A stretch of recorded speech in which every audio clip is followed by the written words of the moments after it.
টিমা team team, তারা মাঠে পাড়ে ডিম, তাদের খাড়া দুটো শিং। যেই প্রাণীর শিং আমাদের এলাকা ভিত্তিক নেই, ওটা থাকতেই পারে, ওটা ফেসবুক বা অ্যানিমাল প্ল্যানে দেখতে পাওয়া যায়, ডিসকভারিতে কিছু প্রাণী দেখা যায়, সেটা আলাদা কথা। তা আমার বাচ্চা ছেলের ওই অ্যানিমাল প্ল্যান বা ডিসকভারিতে তার ব্রেনটা নিয়ে চলে গেল, কেন আমাদের এলাকা ভিত্তিক শিক্ষা দেওয়া যেত, দেয়নি। কিন্তু ওয়ে অজাগর আসছে তেড়ে, আমটি খাবো পেড়ে, তুমি পরের আম খাবে কেন? অজাগর তেড়ে আসছে, আসুক। আমি বলি না যে আপনি অজাগর শিখাবেন না, যেহেতু ওইটা ঈশ্বরচন্দ্র বিদ্যাসাগর সে তো লিখেছে, তার জ্ঞান গরিমাটা আপনাকে পড়তে হবে, আপনাকে এলেম অর্জন করতে হবে, জ্ঞান অর্জন করতে হবে, এটা পড়ুন। এর সঙ্গে সঙ্গে তো আপনাকে এটাও পড়াইতে হবে, ওয়াই অজু করো।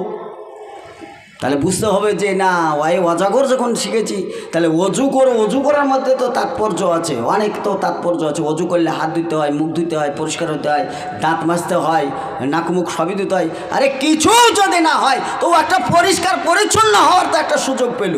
আরে অজুটা যখন হয়েই গেল, তাহলে তো অজু করার পরে তো একবারই ফেলে দিলে হবে না, তাহলে সেটা কাজে লাগাতে হবে। তাহলে আজান দাও। আজান দাও মানে কি? তাহলে আজান দাও মানে হচ্ছে সেই সর্বোচ্চ শক্তিমান যে আল্লাহ আমাদেরকে সৃষ্টি করেছে, সেই আল্লাহর নামে ডাক দাও। মানুষকে পরিত্রাণের দিকে ডাকো, যাতে মানুষের কল্যাণ হোক, পরকালে তারা জান্নাত নসিব হোক, সেখানে সুখ শান্তিতে বসবাস করুক। আল্লাহ রাব্বুল আলামিন বলছেন, আমি সিজদাতে যত সন্তুষ্ট হই পৃথিবীর কিছুতে অত সন্তুষ্ট হই না। আর সবচাইতে সিজদাতে মানুষ এখন পিছিয়ে আছে। সিজদা আপনি করেন না, আপনার জাকাতের 2 নে মূল্য নেই।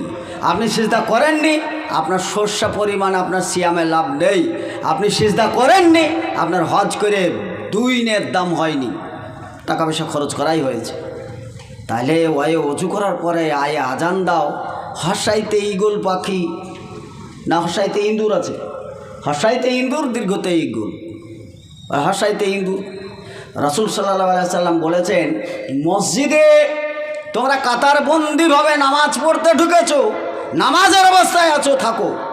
এই মুহূর্তে